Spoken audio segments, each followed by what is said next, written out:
Hello everyone and welcome to my channel. এখন আমি যে ওয়েব সিরিজটা নিয়ে কথা বলবো সেটা সাউথ কোরিয়ান ওয়েব সিরিজ 2020 সালে এটা নেটফ্লিক্সে অ্যাভেলেবেল আছে, আপনারা চাইলে দেখে নিতে পারেন। এই সিরিজটার নাম হচ্ছে it's okay to not be ওকে।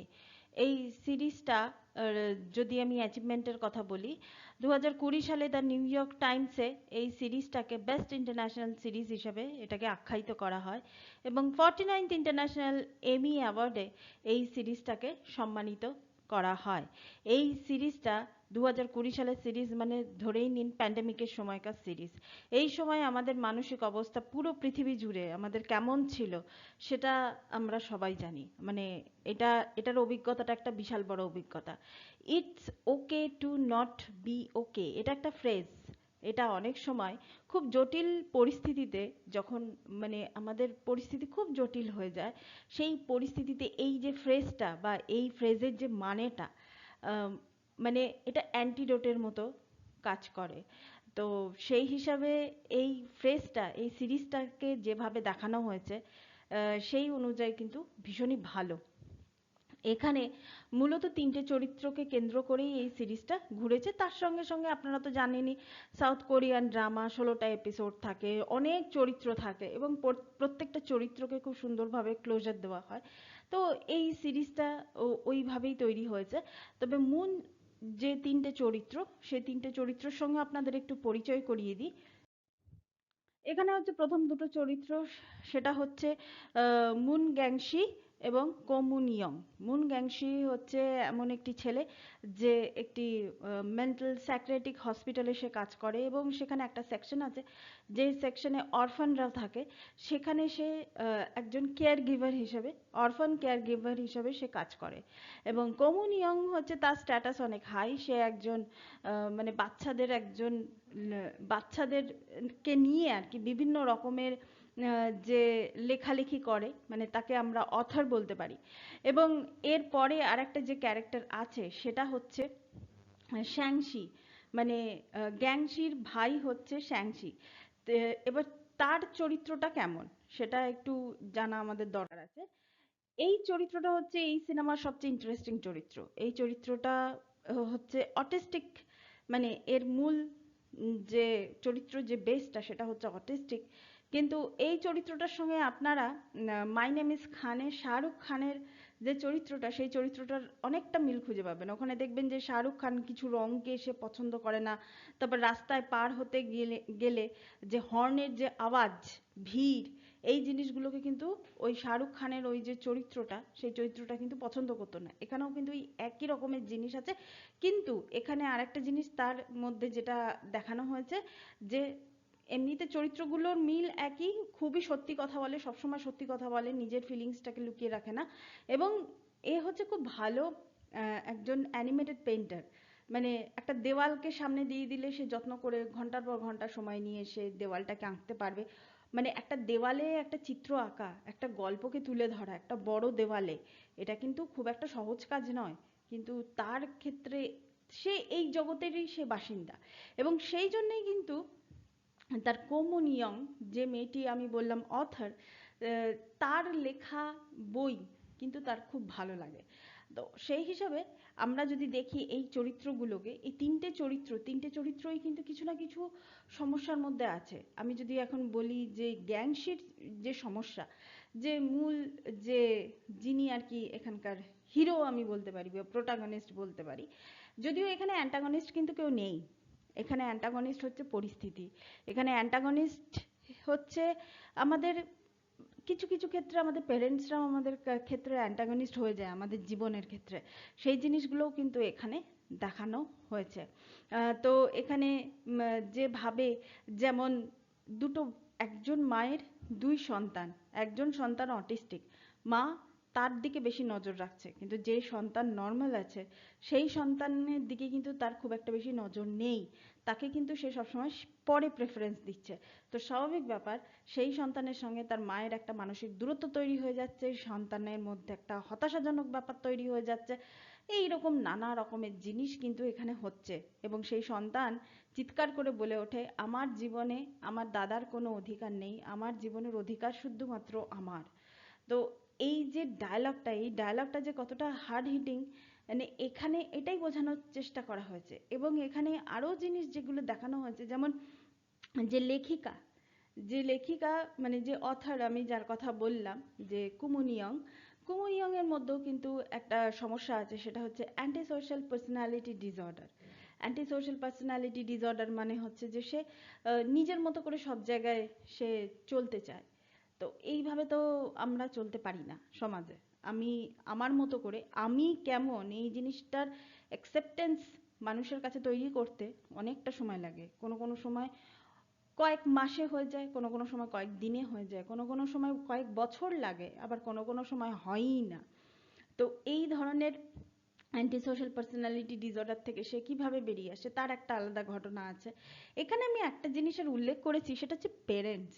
এবার আপনাদের মনে প্রশ্ন উঠতে পারে, পেরেন্টসরা কিভাবে আমাদের জীবনে অনেক সময় ভিলেন হয়ে যায়, বা পেরেন্টসরা কেন এখানে মানে আমাদের জীবনের ক্ষেত্রে অনেক ক্ষেত্রে শত্রু হয়ে ওঠে। তো এখানে একটা চরিত্র, ওই যে অটিস্টিক যে সেন্টারটা, সেখানে একটা চরিত্রকে দেখানো হয়েছে। সেই ছেলেটা হচ্ছে একজন বড় নেতার ছেলে। সে ছোটবেলা থেকেই কিন্তু সে অ্যাটেনশন সিকার, মানে অ্যাটেনশন সিকার না, মানে তার দিকে নজরই দেওয়া হতো না, যেহেতু সে নর্মাল বাচ্চাদের মতো নয়, যেহেতু সে অটিস্টিক। তো তার দিকে নজর দেওয়া হতো না, এবং তারপর থেকে যে সে যে যে ধরনের কাজ সে করতে থাকে, এবং মানে কি বলবো, মানে সে কাজগুলো করতে করতে করতে করতে মানে সে অ্যাকচুয়ালি মানে ক্রনিক অ্যাটেনশন সিকার হয়ে যায়, মানে তার দিকে অ্যাটেনশন দিতে হবে। যার ফলে তার বাবা মা কি করে, তাকে এই অটিস্টিক হোমে বা এই সাইকিয়াট্রিক হোমে তাকে দিয়ে দেয়। যেহেতু তার বাবা ইলেকশনে, এখানে দেখাচ্ছে যে সেই ইলেকশনে এবার মানে মানে নমিনেটেড, তো তাকে ভোটে দাঁড়াতে হবে। তো সেই হিসাবে এরকম ধরনের ছেলে থাকলে তো তার ক্ষেত্রে ক্যাম্পেনিং করা অসুবিধা হয়ে যাবে, যেটা সব জায়গায় হয়, এটা শুধু সাউথ কোরিয়া বলে না, এটা আমাদের দেশে তো আরো বেশি করে হয়।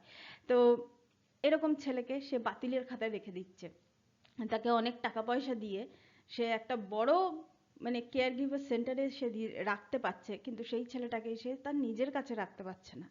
এটা এখানে কি হচ্ছে, এখানে যে ডায়লগটা দেওয়া হচ্ছে যে আমি আমার ছেলেকে পুত্র সন্তানকে জন্ম দিয়েছি কেন, সে আমার যাতে কাজে আসে। যে এই যে বাবা মাদের মুখ থেকে যে এই কথাগুলো শুনে মনে হয় না যে যখন এই ধরনের কথা বাবা মাদের মুখ থেকে আমরা শুনতে পাই, তখন মনে হয় যেন যে আমাদের জীবনে আলাদা করে কোনো শত্রুর দরকার আছে এই ধরনের কথা শুনলে। তো যাই হোক, আমার এই ভিডিওটা যারা যারা দেখছেন তারা তারা হয়তো এইসব জিনিস নিয়ে ভুক্তভোগী হতে পারেন, আবার নাও হতে পারেন, ভগবান করুন যেন না হন। তো মানে এই জিনিসগুলো কিন্তু হয়, এই মানে এই ধরনের ঘটনা।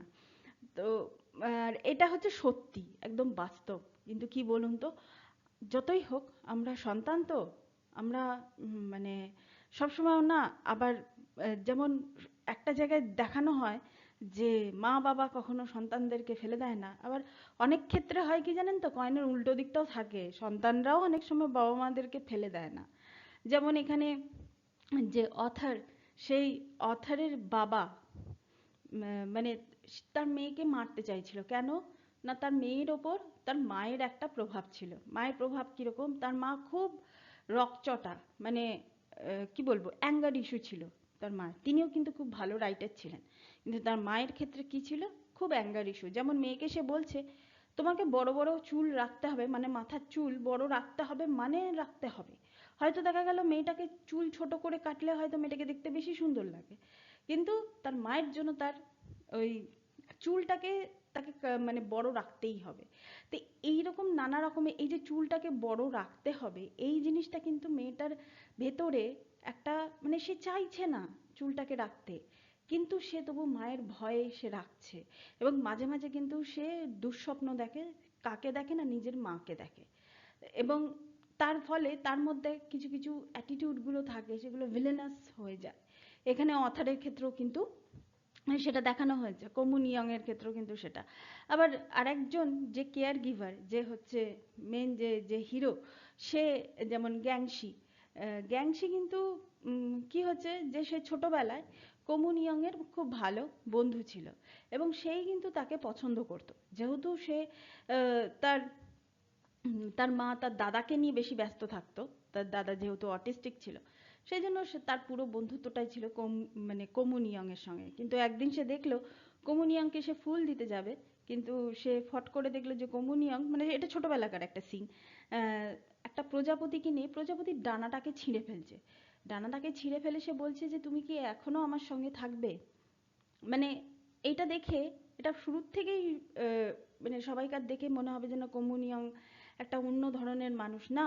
সে কিন্তু আমাদের চোখের সামনে বাস্তবকে দেখাচ্ছে যে ফুল, প্রজাপতি, এটা আমরা দেখতে অভ্যস্ত, এটা আমরা সবাই মিলে দেখতে অভ্যস্ত।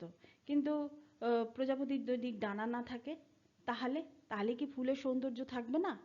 এটা আজকে আমরা যেমন বলি যে যখন হতাশ হয়ে যাবে, আমরা বিভিন্ন রকমের, বিভিন্ন সাহিত্যিকরাও বলে গেছেন হতাশ হয়ে থাকলে বারান্দায় দাঁড়িয়ে আকাশের চাঁদ, কোজাগরী পূর্ণিমার শুক্লপক্ষের চাঁদ, এই চাঁদ দেখা।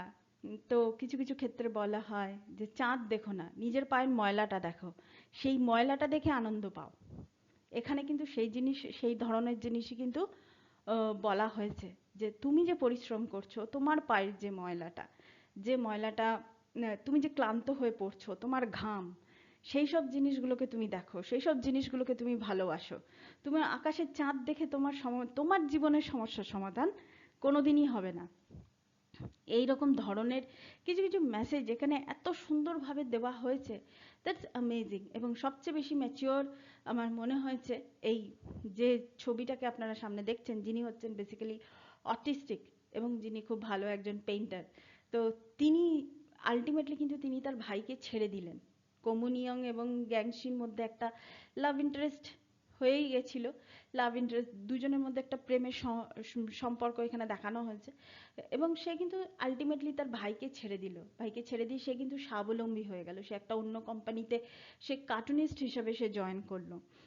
তো এটা দেখেও ভালো লাগে যে এইসব ধরনের মানুষরা যদি এরকম ধরনের যদি সুযোগ পায়, তাহলে তো মানে এই, এটা তো মানে একটা অ্যামেজিং ব্যাপার। এটা হচ্ছে মানে ভীষণই একটা ভালো ব্যাপার। এইখানে আমরা যেটা দেখতে পাই যে কমুনিয়ং এবং গ্যাংশির মধ্যে যে দেখা হয়েছিল, প্রথম যে দেখাটা হয়েছিল সেটা হচ্ছে যে একজন আরেকজনকে ছুরি মারছে এবং সে সেটাকে আটকাচ্ছে। এটা হচ্ছে প্রথম দৃশ্য যখন দুজনে মুখোমুখি হয়। এটা হচ্ছে আহ, মানে সেই জায়গাটা, ওই সাইকিয়াট্রিকের যে জায়গাটা, এখানে দেখুন দুটো হাত দিয়ে চোখ বন্ধ করে মানে যে হিরো, হিরো বলবো না, প্রোটাগনিস্টই বলি, গ্যাংশি, সে তার বান্ধবীকে বলছে যে সবসময় আমি তোমার সঙ্গে থাকতে পারবো না, কিন্তু মাঝে মাঝে নিজেকেও নিজের জড়িয়ে ধরা দরকার। এই যে আমরা সবসময় বলি না যে কাউকে জড়িয়ে ধরলে আমাদের ভেতরের একটা বেশ শান্তি হয়, কিচ্ছু না, তাকে হাক করো, দেখবে তার ভেতরের অনেক কিছু বেরিয়ে যাবে। হ্যাঁ, এটা সত্যি, এটা হয়। আমাদের কাছের মানুষকে যদি আমরা জড়িয়ে ধরতে পারি তাহলে সেটা হয়। কিন্তু কিছু কিছু ক্ষেত্রে, কিছু কিছু স্পেসে নিজেকেও নিজের জড়িয়ে ধরতে হয়। মানে এখানে সবসময় আমরা আশা করে থাকি যে আমাদেরকে কেউ কিছু করবে, আমাদেরকে কেউ কিছু বলবে, তুমি ভালো থাকো, এটা কেউ একজন বলবে। আমিও তো আমাকে বলতে পারি যে আমি ভালো থাকবো। তো এই জিনিসটা এখানে দেখানো হয়েছে। এই জায়গায় আমার মানে যদিও আমার যে জিনিসটা মনে পড়ছে সেটার সঙ্গে মানে এটার কোনো সম্পর্ক নেই, দূর দূর পর্যন্ত কোনো সম্পর্ক নেই, কিন্তু এই সিচুয়েশনের সঙ্গে যায়। যে সেটা হচ্ছে শ্রীকান্ত আচার্যর একটা গান আছে, আমি একটু আমার সঙ্গে দেখা করতে চাই। এই যে গানটা, এই গানটা আমি পারলে আমি যদি খুঁজে পাই, মানে এটা আমি কমিউনিটি ট্যাবে দিয়ে দেবো। এই গানটা শুধু আপনারা শুনবেন, যদি কেউ শুনে থাকেন তো ভালো, যদি কেউ না শুনে থাকেন শুধু গানটা শুনবেন, যে আমি একটু আমার সঙ্গে দেখা করতে চাই। এই যে এই জিনিসটা, নিজেকে প্রাধান্য দাও, নিজেকে ভালোবাসো, এবং তোমার জীবনের মালিক শুধুমাত্র তুমি। তোমার আশেপাশে যতই ভালো সম্পর্ক থাকুক না কেন। তো এটাই হচ্ছে it's okay not to be okay. Thank you so much, that's all. Please keep watching and please subscribe my channel. Till then, goodbye.